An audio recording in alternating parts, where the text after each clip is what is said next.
The turquoise VW bus arrives in front of my house at 7 a.m. The rumble of its engine dies down, and the front door slams shut, and my mom's brother shuffles into the kitchen. He's smiling but bleary-eyed, wearing his usual worn Rolling Stones t-shirt and a bandana tied around his messy hair. "Look," he says, "I dressed for the occasion." "Uncle Pete," I say, "you dress like this every day."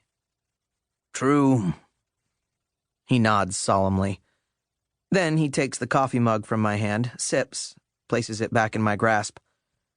"Any more where that came from?" I get up and pour coffee into our biggest mug. My uncle sleeps less than anyone I've ever met. Whenever someone asks him what keeps him up at night, he leans in close, looks the person in the eye, and says, "Just can't get the music out of my mind." When I asked Pete if I could take the bus on a road trip, I had no idea what he would say. It's hard for strangers to fully grasp the connection he has with this vehicle. Pete doesn't have a wife, but if you knew him only casually, you would assume he did. When someone asks him, "Hey, Pete, what did you do this weekend?" he'll say, "Melinda and I went to the ocean." Or, "Melinda felt like traveling, so I just let her take me wherever she wanted to go." By the time he says something like, "Melinda wasn't feeling so hot, so we laid low and took her for a tune-up," it dawns on most people that Melinda is the bus, and that my Uncle Pete is the kind of person who spends a lot of time alone. I think if I had asked to borrow Melinda to move a piece of furniture, or to go to the grocery store, or for any other brief and practical reason, Pete would have turned me down. But this was about music.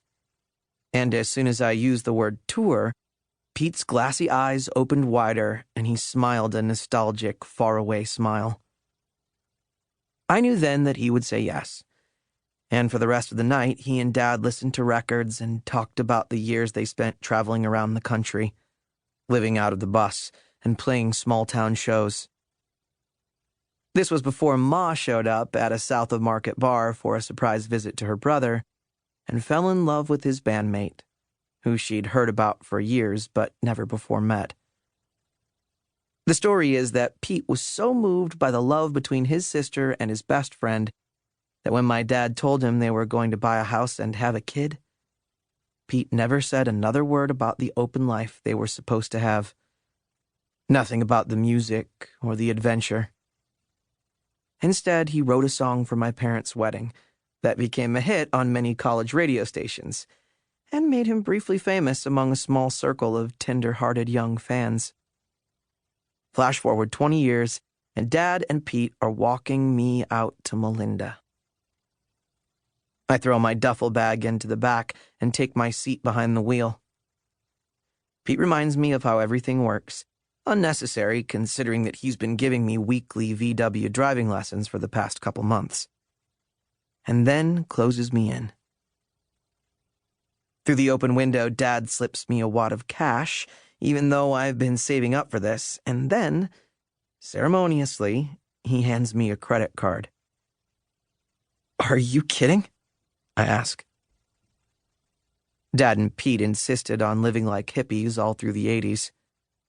Even now, Dad hates to charge anything.